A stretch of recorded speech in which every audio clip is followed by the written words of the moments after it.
Bonjour à tous et bienvenue sur la chaîne de Papier et de Rêve, je suis Ursula et aujourd'hui je vais faire encore une petite expérimentation avec vous.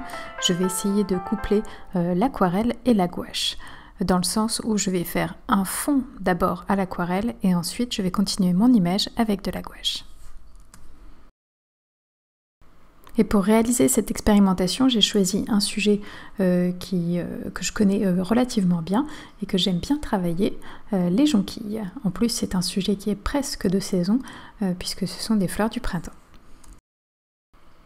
Alors j'ai commencé à faire mon fond à l'aquarelle.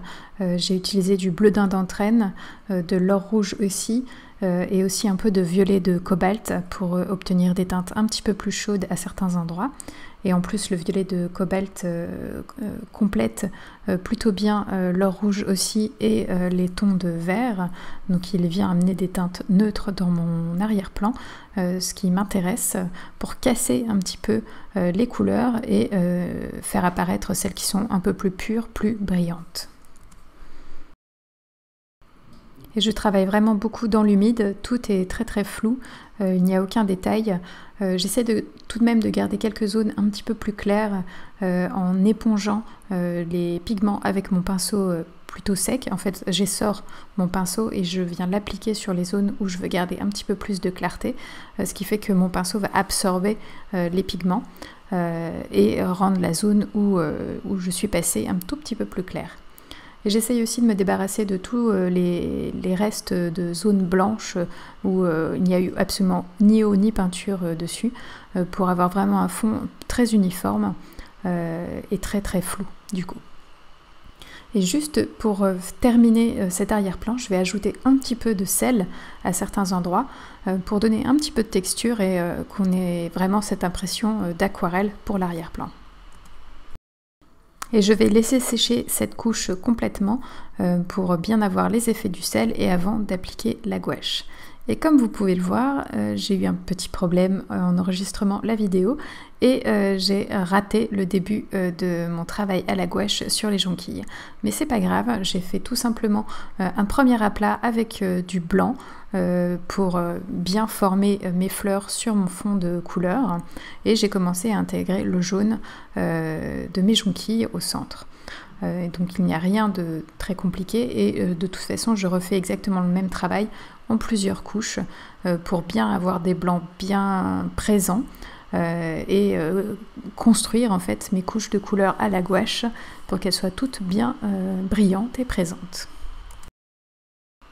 Le blanc que j'utilise pour créer ces fleurs de jonquilles est un blanc qui est appelé blanc permanent parce qu'il est le plus opaque possible à la gouache. Il existe aussi le blanc de zinc qui est lui un petit peu plus transparent et j'aurai beaucoup plus de mal à trouver ce blanc comme je l'ai en ce moment sur mon papier avec un autre blanc. C'est un peu incroyable de trouver des blancs différents dans un médium, mais c'est comme ça, il y en a qui sont plus transparents et d'autres plus opaques. Donc il faut faire un petit peu attention en choisissant les blancs avec lesquels on travaille. Pour travailler le feuillage des jonquilles, j'ai hésité à le faire à l'aquarelle ou à la gouache et je me suis dit que j'allais le tenter à la gouache mais avec peut-être un petit peu plus d'eau que ce que j'aurais pu faire normalement avec de la gouache et je le travaille en fait un petit peu comme l'aquarelle en appliquant de la couleur, en floutant à certains endroits, en appliquant un petit peu plus d'eau pour que les couleurs se bougent un peu et se dissipent, se dissolvent les unes dans les autres un petit peu plus. Donc ça se rapproche du travail à l'aquarelle, mais les couleurs sont opaques et du coup elles ont un petit peu plus de présence sur le papier et elles vont bien sûr cacher les couches en dessous. Vous avez dû aussi remarquer que je n'utilise pas les mêmes pinceaux quand je travaille à la gouache que quand je travaille à l'aquarelle. Et c'est pour la simple et bonne raison que les pinceaux aquarelles contiennent énormément d'eau et ça a tendance à me gêner quand je travaille à la gouache, qu'il y ait un peu trop d'eau sur mon pinceau et trop de pigments. Ça peut être du gâchis puisque le pigment, je vais le rincer dans mon pot d'eau s'il n'est pas déposé sur la feuille. Donc je préfère des pinceaux qui sont un petit peu plus raides, un peu plus proches de ceux de l'acrylique ou de l'huile. l'huile pour délivrer le plus de pigments possible sur mon papier. Et cette couche est elle aussi bientôt terminée. Je vais la laisser sécher tranquillement avant de rajouter les derniers petits détails et je vous parle du matériel utilisé. Pour les pinceaux, j'ai utilisé un Escoda Aquario numéro 18. Et pour les pinceaux pour la gouache, c'est un Rosemary & Co Eclipse plat numéro 6 et un Rosemary & Co aussi Eclipse Fiber numéro 3.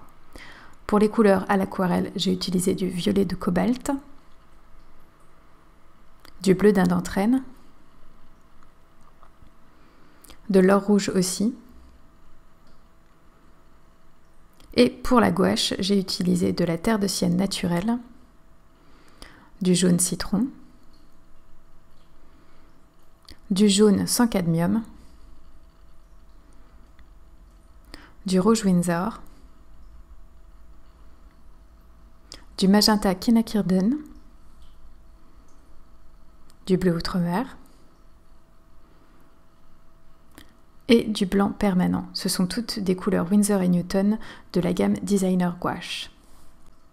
Et mon papier est un papier Arches en grain torchon.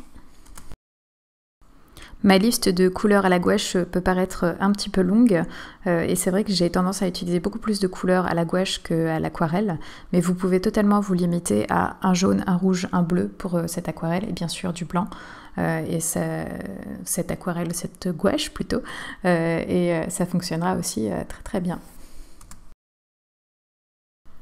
Pour cette dernière étape dans cette peinture, j'applique encore un petit peu de blanc à certains endroits parce que le blanc a tendance à se fondre dans les autres couleurs très rapidement et perdre un petit peu cette brillance qu'il a quand on le pose.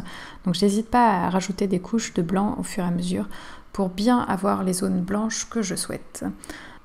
Et ici, ça me permet aussi de modeler un petit peu plus précisément mes fleurs et leur donner un petit peu plus de volume. En tout cas, cette expérimentation de commencer ce tableau avec de l'aquarelle et de le continuer à la gouache est plutôt réussie pour moi. J'aime beaucoup cette fluidité de l'aquarelle dans l'arrière-plan et un petit peu plus de précision avec la gouache dans le premier plan.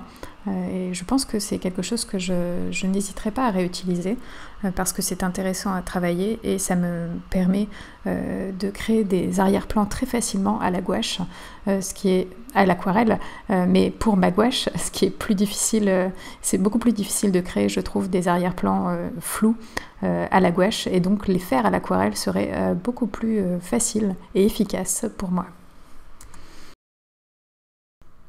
Et la semaine dernière, je m'escrimais à réaliser des auréoles dans mon papier en grain torchon, alors qu'en fait, j'aurais juste dû utiliser du gros sel sur mon papier, j'aurais eu exactement le même principe, la même texture.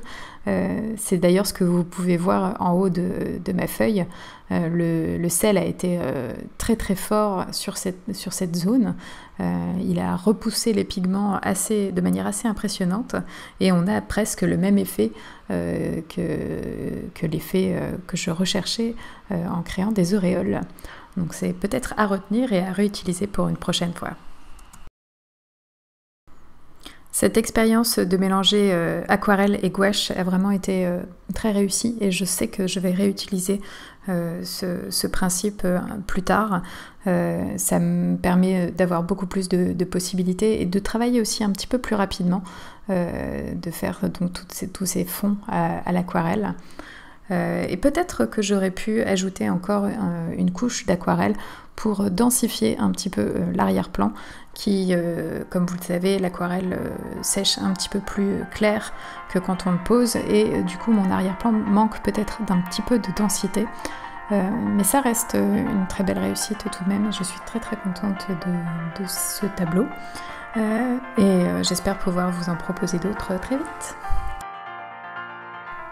Et cette vidéo est à présent terminée, merci de l'avoir regardée jusqu'au bout et j'espère qu'elle vous a plu. N'hésitez pas à aller faire un tour sur le blog pour plus d'informations sur cette peinture et dites-moi ce que vous en pensez dans les commentaires. À bientôt.